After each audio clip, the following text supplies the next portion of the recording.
That leaves us with the final category, Game of the Year.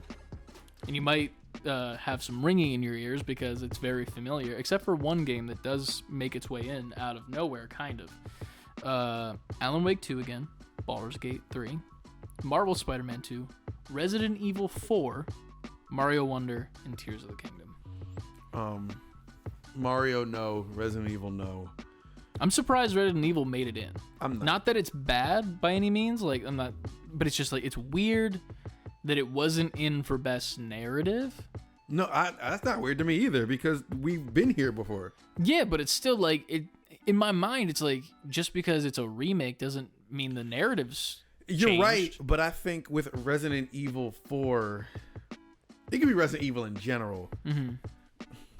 While the story is different every time, it's like, yes, this is a different story, but, you know, business as usual. Let's get down to walking through these hallways and shooting things. True. And being jump scared a couple of times. That's valid. I'll get that. Mario would be, if that took it, it would be complete recency bias, and I don't think this is, if this was like a brand new 3D Mario, if this was Mario Odyssey 2 or some shit, yeah, I'd have a little bit more to say. Mm-hmm. But while this, like I said in the last one, it was innovated on so much, they changed animation style, great.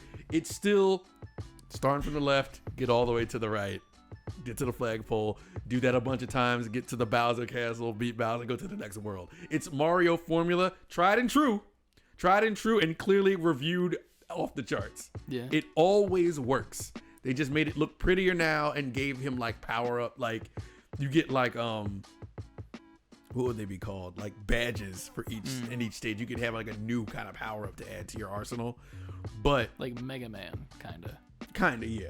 Okay. It's like perk. It's a perk. Right. He has perks now, like Call of Duty perks. Dude, those are bad now. They're like not even real anymore. You don't pick your perks anymore. You pick what gloves, boots, and tactical armor you want.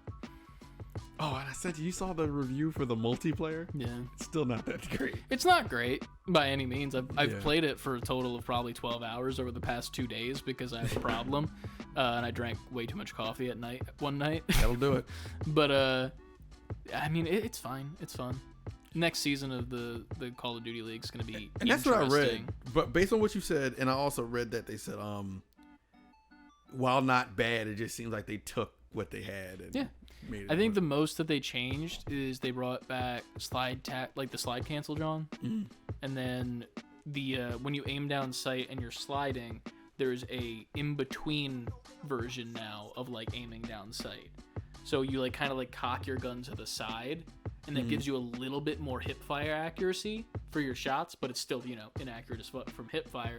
But then as like you're going from straight to curved, then you go to ADS. So it's like straight curve ADS, which okay, I know what you mean. It's not terrible, and I've definitely gotten a decent amount of kills with it. I was telling I think it was Uniguff. I was like saying, if they give us the ability to use the first pistol that they gave in the new game, like the first new version, and this specific trigger option, which means you just click as fast as you want, and it's like a machine gun practically.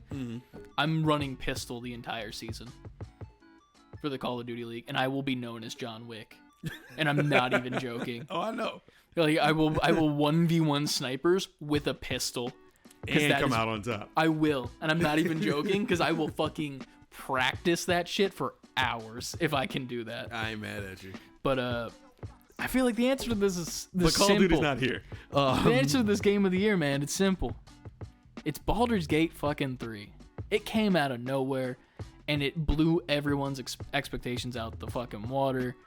It has been insane for the community that it's got behind it. Yeah. All the voice actors, what they're doing on the side now, and like making almost like secondary careers out of this one job that they had, yeah, is astonishing. and it's fucking amazing. And the beauty of it all is that it's not the end, too. Like, it's not the final game. Mm-hmm. They Well, literally, how could it be now? Well, they end on a cliffhanger, and it's not even like the same cliffhanger, too. Like, there's no true ending. I remember when I got to my ending, like, you beat the final boss. I'm not gonna say what it is or what it does, but then your story stops right there, and then it's just like a tree of options opens up to you. So you got like this happened over here, you have your romance story plot line over here, but then there's multiple different ways your romance can go. Like, you could tell them, like, one that I didn't do yet is with the best love interest, Lae'zel. And she always wants to be like a leader of the Githyanki, and with them they ride red dragons. That's their thing, and have silver swords. Like, that's their shit. And she's always wanted to like ride a red dragon and have a silver sword and like lead an army. So you get to the point at the end of the relationship set where you're like, you can go do that now. See, that's dope. Or you could stay with me, but that's up to like, then you have to make that decision. Like, do you want to let the person that you spent this entire game loving on, your ride or die, man, your ride or die, get her dream, or do you want to live out the rest of your life with her? And it's like, what do you want to be selfish or not? But is it selfish? It's so beautiful, dude. It's so well done. There's too many options. It's 8 different games in one, man. It's well, okay. I think that's the shoe in. Yeah, it's so many things. If it's gonna be between anything, it's gonna be between that and Zelda.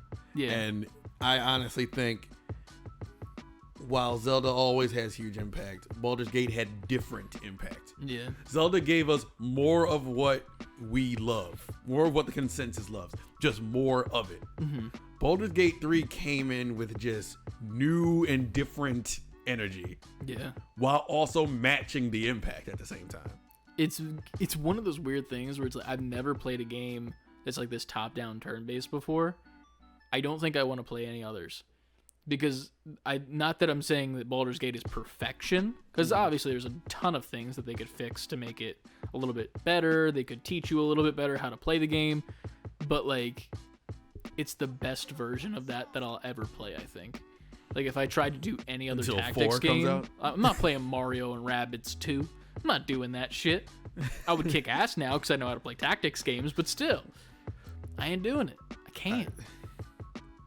Alan Wake 2, while great, I think would be recency bias. Yeah. Spider-Man, while Recency. great, I think... I don't want to call Spider-Man shallow. I just think it doesn't bring as much to the table. I think it is what it is. Yeah. But I think it doesn't need to be more than that. Exactly. Because personally, I think Spider-Man 2 is my personal game of the year. Yeah. Like, just for me and what I played. That's a good question to end the podcast on. What is your personal game of the year besides these listed? Yeah. Besides these listed? Yeah. I think mine would either be Spider-Man or Jedi Survivor. Because even with how much hours I put into Baldur's Gate 3, and I can accept that it is the game of the year, personally, Jedi Survivor was so well done. There's like a specific scene that happens about midway through the game with Cal's love interest character from the first game, and it is the coolest thing I've ever done in video games. It was the most fun I've ever had doing something where I was just smiling like a giddy fucking child, just astonished at what I was watching happen in front of me. Right. And nothing has beaten that yet for me this year, so I'm giving it to Jedi Survivor for personal game of the year. Yeah, I ain't mad at that. Or Dave of the Diver. I don't know. There's too many games. So much shit came out. God, man. Now I feel bad. Wingspan's the game of the year. Oh shit. That's been out for a while though. It's fine. It's my game of the year. I can't win it still. It would probably be Sea of Stars or... It's funny. Sonic Frontiers. That's gonna be my game of some point. I don't know. Sea of Stars. Mario RPG remake comes out tomorrow. True. I don't know. Are you streaming that tomorrow? I could. I was just asking. I didn't know if you had a plan or not. I don't have a plan. Okay. I didn't even properly purchase it yet. It'll be in the weekly pickups at some point tomorrow. I don't think I'm gonna choose that. As much as y'all know, that's where my heart is, Mario RPG, especially the OG version. At the same time, though, it's not like I don't know what I'm about to get into. A game I've beaten so many times. I'm just playing the remake. I'm gonna beat a prettier version of this game. True. Even though they said in this one there's gonna be new like post game things you can do. Interesting. Anyway, I'm gonna say, because what else did I really dig into this year? Was Mario Wonder, Horizon, God of War Ragnarok was the end of last year, right? Or was it this year? I think it was end of last year. I could be wrong. Yeah, because it was at Game Awards last year, and it won some stuff. Yeah, right. I couldn't remember if it was at the end or the beginning of this year, and they just included it or something. I don't know. CLD will correct us. Yeah, I don't know dates. Who am I? I'm gonna say Sea of Stars then, because I spent the most. Like, I'm spending a lot of time with it.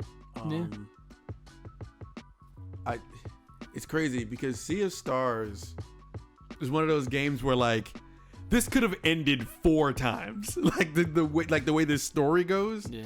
But without giving too much away, man, there's something that happens to someone who you love from the start, and it's one of those things that's just like, how did this was the only way this could have happened for this person.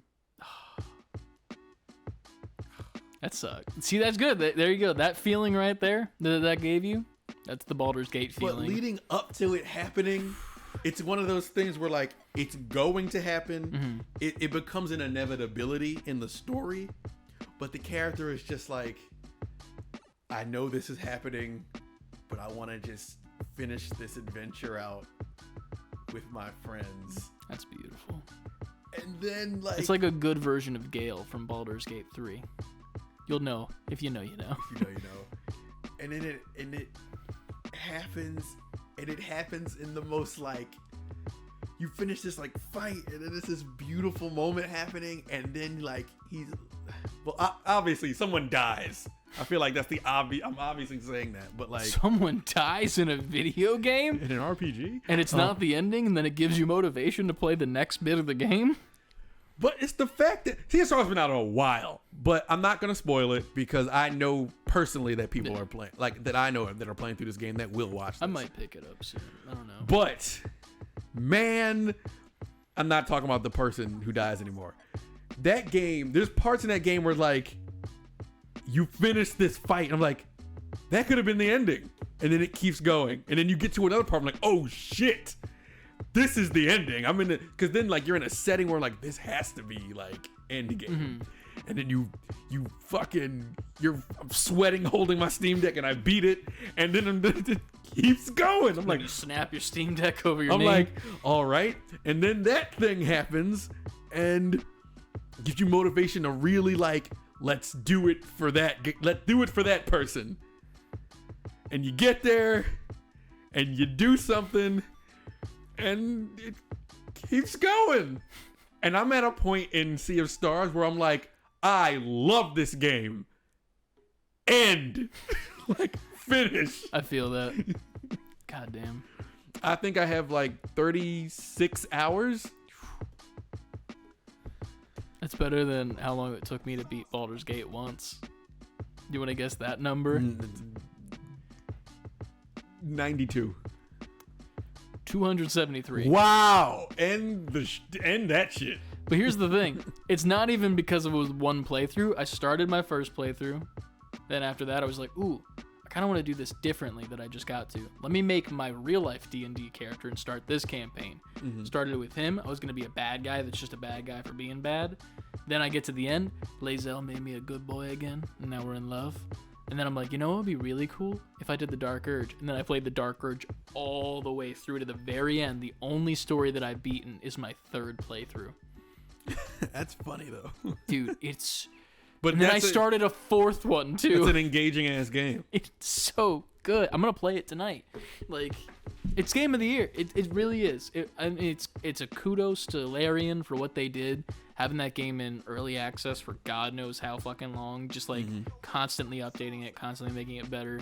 And then when you're ready and willing to put it out, when it's at a point where you're proud enough, and they did it and it fucking hit, and then they just keep fixing many things that are wrong with it as it goes. They're gonna add more as time comes too. They're already talking about adding more romance storylines to some characters that have like different endings that aren't the best in the world.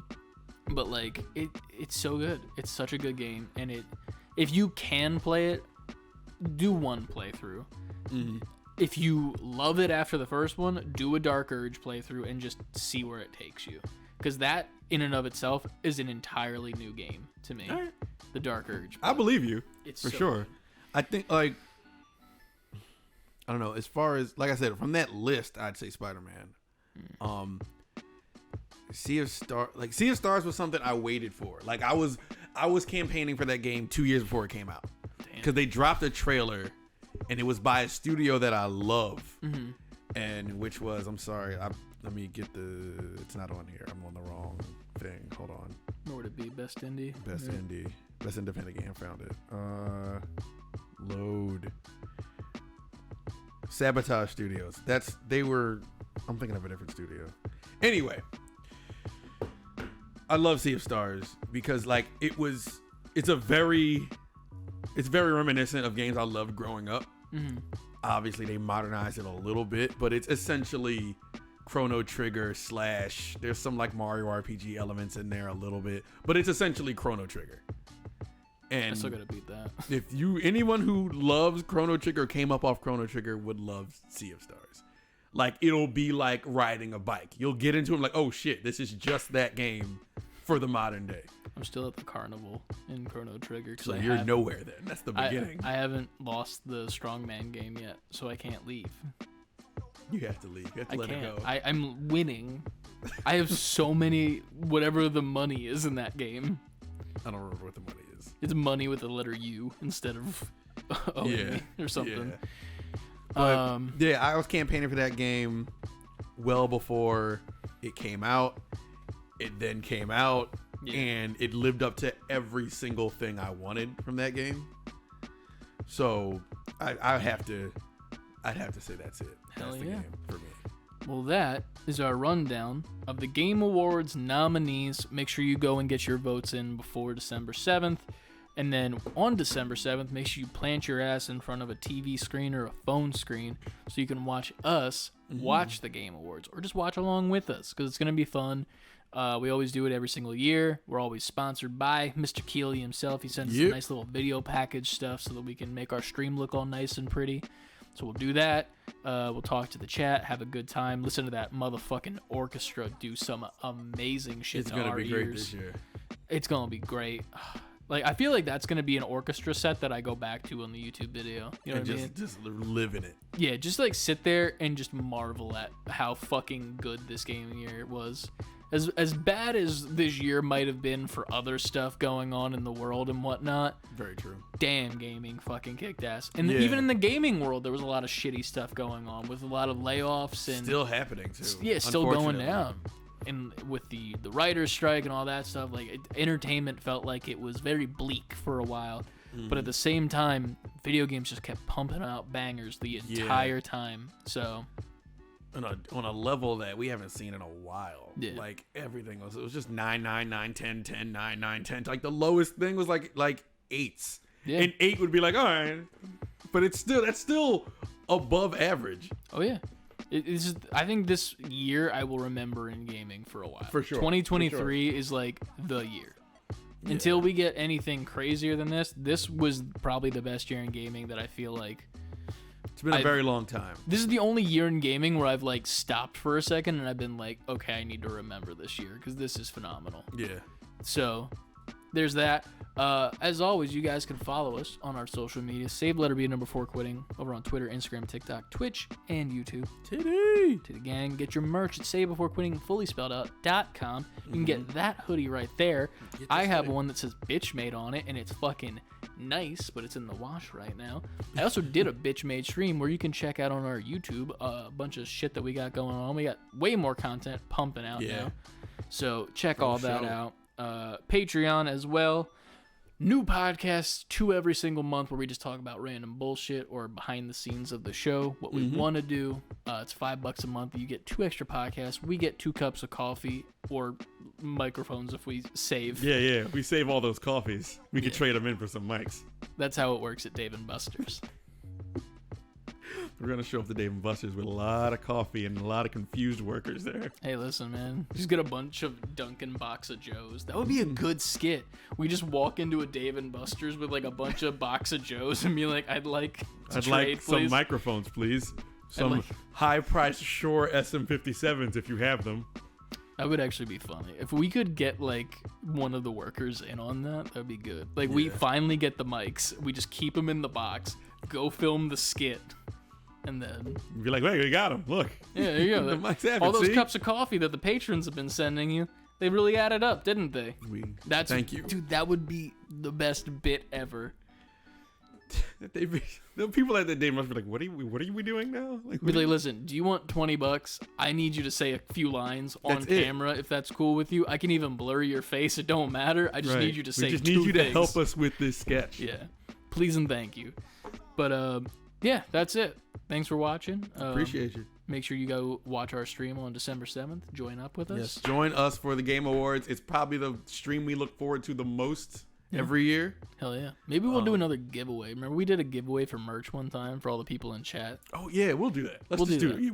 We'll decide it now. We'll give away a hoodie or 2 maybe, or maybe just 1 hoodie and then less priced things.